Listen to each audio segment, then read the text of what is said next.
गृह मंत्री अमित शाह जी आखिरकार करने क्या जा रहे हैं। अभी हाल ही में भारत सरकार के गृह मंत्रालय ने एक ऐसा नोटिफिकेशन चुपचाप से बिना हेडलाइन मैनेजमेंट के जारी कर दिया, जिससे भारत में मौजूद हजारों एनजीओ की ज़मीनें हिल गई है। और सबसे बड़ी बात यह है कि उन एनजीओ की आड़ में जो आंदोलन होते थे उनके भी नींदें उड़ गई है। मैं बात कर रहा हूँ FCRA अमेंडमेंट की। FCRA मतलब foreign contribution regulating act. Bharat सरकार ने अभी चुपचाप से इसमें कई सारे परिवर्तन कर दिए। अब FCRA क्या होता है आप बोलेंगे। देखिए, भारत में अगर कोई एनजीओ है या संस्था है, वेलफेयर स्कीम चला रही है, वेलफेयर काम कर रही है, कल्याण के काम कर रही है, उसको विदेश से फंड चाहिए, तो फंड उसका आता है FCRA के रास्ते। यानी कि इसका रेगुलेशन होम मिनिस्ट्री के द्वारा होता है। और अभी तक ये होता था कि कोई भी एनजीओ नॉर्मल अंडरटेकिंग देता था और वो विदेश से फंड हासिल करता था। लेकिन गृह मंत्रालय की पेनी नज़र थी इस पे कि फंड भैया वेलफेयर के नाम से आ रहा है, लेकिन लग किसी और काम में रहा है। तो सरकार को यहाँ पर लगा कि इसमें कुछ न कुछ चेंज लाने की ज़रूरत है। अब यहाँ पर देखिए, मीडिया तो ये कह रहा है कि ये नेशनल सिक्योरिटी के लिए उठाया गया कदम है, लेकिन हम बैलेंस इसकी व्याख्या करेंगे। बैलेंस में अगर हम देखें तो अपोजिशन ये कह रहा है कि ठीक है, नेशनल सिक्योरिटी के लिए तो आप लेकर आ गए हैं, लेकिन ये पॉलिटिक्स का काम कर रहे हैं एनजीओ या फिर वेलफेयर का काम कर रहे हैं, ये कैसे डिसाइड होगा। क्योंकि इस एक्ट में एक ऐसा क्लॉज है जिससे ये डिसाइड करना बड़ा कठिन हो जाएगा कि ये वेलफेयर का एनजीओ है या फिर पॉलिटिक्स का, जिसको हम आगे वीडियो में समझेंगे। सबसे पहले हम समझते हैं कि इस एक्ट को ताबड़तोड़ में लाने की ज़रूरत क्यों पड़ी, यानी उसमें चेंज करने की ज़रूरत क्यों पड़ी। तो इसमें सरकार ये बोल रही है कि सबसे मेन कारण बता रही है नेशनल सिक्योरिटी। अब ये बात अलग है कि सरकार जो भी चेंज लाती है उसमें नेशनल सिक्योरिटी तो पहला पॉइंट डाल देती है। अब नेशनल सिक्योरिटी की बात करें तो नेशनल सिक्योरिटी की बात इसलिए भी उठी है क्योंकि आपने देखा होगा बांग्लादेश, नेपाल में अभी जो थोड़े दिन पहले इंसिडेंट हुए थे, जितने भी उनमें कुछ एनजीओ की एक्टिविटी आई थी। इसके अलावा भारत में भी कुछ एनजीओ को दंगे भड़काने के लिए इन्वॉल्व पाया गया था। इसके अलावा देखें तो नेशनल सिक्योरिटी में एक और पॉइंट आ जाता है कि पिछले कुछ सालों में भारत में कोई भी डेवलपमेंट के प्लांट आते थे तो पर्यावरण की आड़ में कुछ जो एनजीओ डेवलप होते थे वो क्या करते थे, विदेशों से फंड लेकर उस प्रोजेक्ट के खिलाफ एक माहौल बना देते थे। अभी तमिलनाडु में जैसे कि न्यूक्लियर पावर प्लांट लग रहा था, तो वहाँ पर कुछ एनजीओ को फंड मिला और एनजीओ ने क्या करा, ताबड़तोड़ में जो आसपास के गांव वाले और जितने भी लोग थे उनको भड़का दिया कि इस पावर प्लांट से आपकी हवा ख़राब हो जाएगी, आपका पानी ख़राब हो जाएगा, आपको बीमारियां हो जाएगी। इस तरह का माहौल बना के उस पावर प्लांट के डेवलपमेंट को वो कहीं ना कहीं डिले कर देते थे। और जो हमारे पूर्व राष्ट्रपति थे डॉक्टर APJ अब्दुल कलाम, जो कि एक बड़े साइंटिस्ट भी थे, उन्होंने भी इसको कोट किया था कि भारत में जो एक ये रिन्यूएबल एनर्जी के जो अलग अनेकों प्लांट लगाने की बातें जो चल रही थी, कई सारे प्रोजेक्ट हमारे यहाँ देश में आने थे, उन प्रोजेक्ट को डिले करने में, यानी कि उनको या तो डिले करने में या बिल्कुल असफल करने में सबसे बड़ा योगदान उन एनजीओ का रहा। तो सरकार के लिए ये भी एक मसला था। तो नेशनल सिक्योरिटी के अलावा ये डेवलपमेंट के प्रोजेक्ट, यानी कि डेवलपमेंट के प्रोजेक्ट आखिरकार क्यों चाहिए, भारत की तरक्की के लिए चाहिए, और अगर उसका विरोध जेन्युइन कारण से हो रहा है तो ठीक है, उसके लिए सरकार के मिनिस्ट्री अलग से स्टडी करके उसका सॉल्यूशन ढूंढ सकती है। लेकिन अगर गलत तरीके से करा जा रहा है तो वो कहीं ना कहीं भारत विरोधी काम ही माना जाएगा। तो ये एक सरकार की मंशा थी। इसके अलावा ट्रांसपेरेंसी एक और मसला था।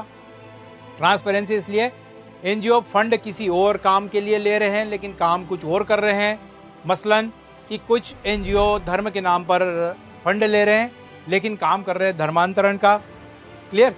तो ये ट्रांसपेरेंसी ज़रूरी है कि भैया पैसा आ रहा है तो जिस काम के लिए आ रहा है उसी काम में लग रहा है या किसी और काम के लिए यूज़ हो रहा है। ठीक है। एजुकेशन, अब एजुकेशन के लिए फ़ंड आ रहा है लेकिन वो लग किसी और गैर कानूनी काम के लिए लग रहा है, भारत विरोधी काम के लिए लग रहा है, तो यहाँ पर ट्रांसपेरेंसी ज़रूरी थी। इसके अलावा प्रॉपर फंड यूज़, ये भी एक मैटर था जिसके कारण सरकार ने इसमें चेंज किया है। प्रॉपर फंड यूज़ का मतलब ये है कि किसी एनजीओ को किसी पर्टिकुलर एक्टिविटी के लिए फ़ंड मिला है तो उसी एक्टिविटी में वो पैसा लगा रहा है या कहीं और लगा रहा है। और ये मंशा तो यूपीए गवर्नमेंट से चल रही थी। आपको मालूम होगा 2011 में भी जो अन्ना हजारे आंदोलन हुआ था, उसमें भी इंडिया अगेंस्ट करप्शन और इस तरह के कई सारे एनजीओ काम कर रहे थे। और लेकिन अगर 2011 के कोई आंदोलन हुआ था, उसके पहले अगर हम देखेंगे तो एफसीआरए एक्ट में कुछ चेंजेस लाने की बात की गई थी। उसमें भी उस समय भी एनजीओ की फंडिंग को लेकर ही बात हुई थी, लेकिन यूपीए गवर्नमेंट उसको प्रॉपर इम्प्लीमेंट करती, उसके पहले ही आंदोलन हो गया।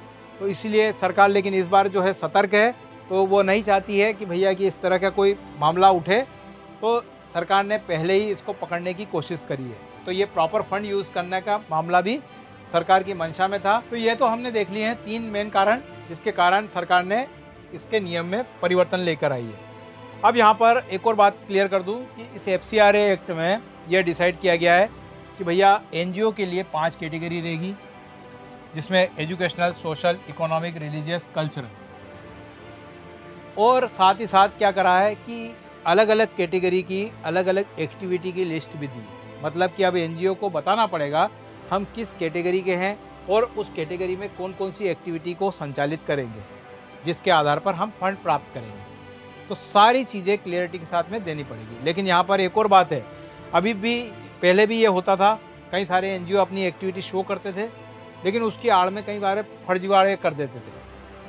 जैसे मैं आपको एग्जांपल दूं, कई सारे एनजीओ एजुकेशनल सेक्टर में काम करते हैं, स्कॉलरशिप की स्कीमें सरकार की ले लेते हैं और उसकी आड़ में कई सारे ऐसे बच्चों को वो रजिस्टर्ड कर देते हैं जिनका उससे कोई लेना देना नहीं होता, लेकिन केवल संख्या दिखाने के लिए वो वहाँ पे शो कर देते हैं और स्कॉलरशिप की बंदरबाट कर लेते हैं। ऐसा ही एजुकेशनल में हो गया, इकोनॉमिक जो स्कीमें चलती है उसमें होता है, कल्चरल में होता है।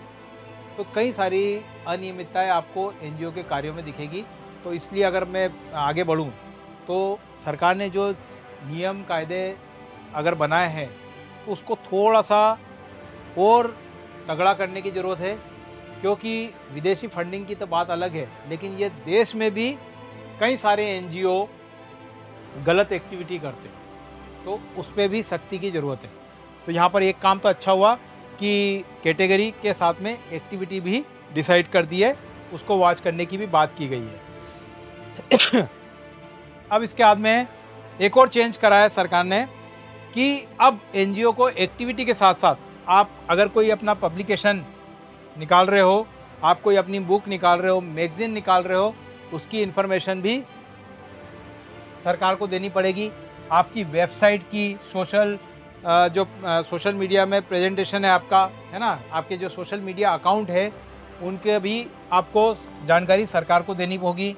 इसके अलावा आपके एनजीओ में कौन ट्रस्टी है, पार्टनर है, उन सब की एक एक की डिटेल आपको सरकार को सौंपना होगी। तो ये थोड़ा एक स्टेप आगे का है, क्योंकि यहाँ पर भी कई सारी अनियमितताएं थी। तो ये भी एक अच्छा कदम है सरकार का, जिसको सरकार लेके आई है। अब सवाल ये होता है, जैसे मैंने बताया कि एनजीओ में भर भर के अनियमितताएं होती है, विदेशी फंडिंग के मामले में भी होती है और देश के फंडिंग में जो होती है उसमें भी अनियमितताएं कर जाते हैं। तो यहाँ पर सरकार ने देखा है, अब बोला है कि हम अब ये चेंज ला रहे हैं कि अगर एफसीआरए के द्वारा, एफसीआरए एक दरवाज़ा है और ये एनजीओ है और ये फॉरेन फंडिंग है। अब यहाँ से फंड जो एनजीओ को जा रहा है, जिस पर्टिकुलर एक्टिविटी के लिए जा रहा है, अगर कोई एनजीओ ऐसा पाया जाता है कि वो उस एक्टिविटी में वो फंड खर्च नहीं कर रहा है, या सरकार ने जो भी नियम बताया है कि पब्लिकेशन को जाहिर करना, अपने सोशल मीडिया अकाउंट के बारे में जानकारी देना, अपनी वेबसाइट में क्लेरिफिकेशन देना सारी चीज़ों का, इसके अलावा अपने जो पार्टनर्स हैं उनके बारे में जानकारी देना, इस तरह के जो सारे रूल्स जो बताए हैं एफसीआरए एक्ट में, उसमें अगर कुछ भी आप उल्लंघन करते हो तो आप पर जुर्माना लगेगा 1 लाख रुपए का, या फिर जिस फंड को आपको जिस एक्टिविटी के लिए मिला आपने उस पर खर्च नहीं करा है तो उसकी 30% की फंड राशि का जुर्माना आपको सरकार को देना पड़ेगा। इसमें कहा गया है या तो 30% या फिर 1 लाख, दोनों में से जो ज़्यादा होगा वो जुर्माने के रूप में वसूला जाएगा। लेकिन यहाँ पर सरकार ने ये अमाउंट भी आज की तारीख में अगर देखा जाए तो ये जुर्माना काफ़ी कम अमाउंट का रखा है, तो इससे क्या फ़र्क पड़ेगा ये आने वाले समय में हमको नज़र आएगा। हाँ, यहाँ पर एक और बात है कि जो पहले से रजिस्टर्ड एनजीओ है, उनके लिए सरकार ने कुछ रिलैक्सेशन दिया है 1 साल का, कि वो उनको अपडेट करने का टाइम दिया है कि आप पहले से अगर रजिस्टर्ड है एनजीओ तो उनको 1 साल में आप अपडेट कर लीजिए इन सारी जानकारियों को, और जो नए हैं उनको तो इस नियम के आधार पर ही ये चीज़ें करना पड़ेगी। अब यहाँ पर तो ये बात हो गई।